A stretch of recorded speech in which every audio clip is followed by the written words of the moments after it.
It's got to be a team tackling effort. When you watch people on film, everybody's missing tackles against the guy. So it's about great angles, great technique, but it's also about people getting off and their blocks and getting to the football, because inevitably there's going to be some missed tackles on the guy. So it's got to be a group effort, and it's got to be a situation where you swarm, and it's amazing to watch the guy on film, because literally it's not over until it's over with him. He looks like he's down, and he's not. He has a way of staying up, and very, very special player back there for him. Jay, we saw some other guys try that outside linebacker spot against Michigan, playing alongside of Trevor and Deontay. What are you looking for in that third spot? Are you rotating guys now? Well, going into the game, we talked about it in here with you guys last week as well. You know, Michigan was a big multiple tight end, multiple fullback offense, and a lot more two-back stuff than what we had seen from previous opponents. So, as far as Ross Douglas goes, his forte is a little bit more suited to the one-back stuff. So we started out with him in the game, and just basically came to the conclusion that with the style of offense we were trying to defend, we want to get a little bigger body in there. So that's why Russell went in the latter part of the second quarter and finished the game out for us, except for passing situations when we got back to the one-back stuff.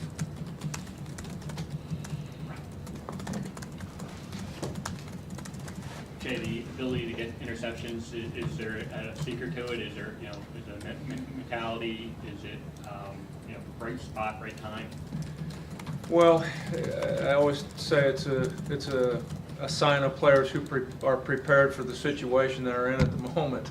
The Jawan's interception, I think, was a tremendous play by a good athlete who has ball skills and makes plays in space.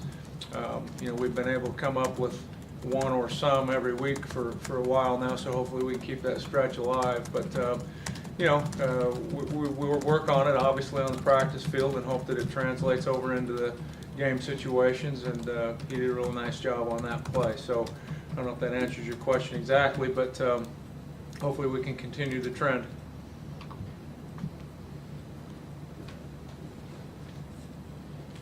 Jay, we've seen Kamoko in pass coverage when you bring other guys, but this week obviously a big play was Darnell Davis in pass coverage.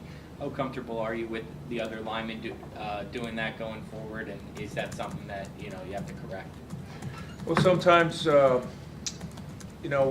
you have situations where the running back is lined up is going to dictate what end gets to cover him.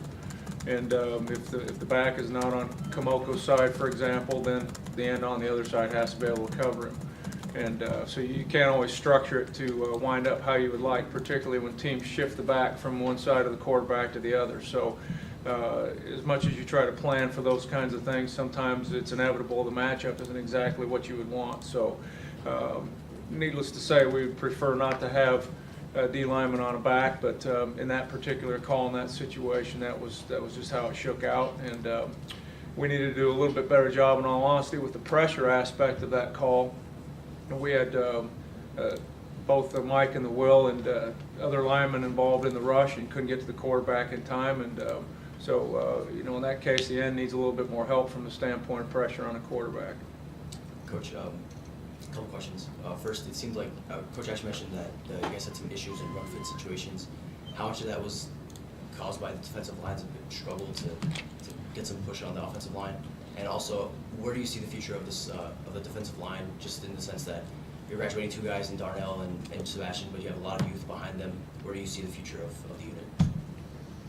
Well, I haven't thought about next year, if that's what you're referring to. I'm really only concerned about this week, and we've had two back-to-back subpar performances with regards to rushing defense, and so we've just got to do a better job with our fundamentals. And people have a tendency to look at the D-line first and the front seven in general. Honestly, it's all 11 people on the field. There's times where the secondary has to get involved in run support, particularly when you're playing a team like Michigan who packs the formation in tight, where you got double tights and two backs, things of that nature. All 11 guys have to play run defense. So the breakdowns weren't any one person or any one group necessarily. It was a combination of different people at different times. So everybody's got to do their part, and when we do it like it should be done, it looks pretty good, and when we don't, it doesn't. Any other questions?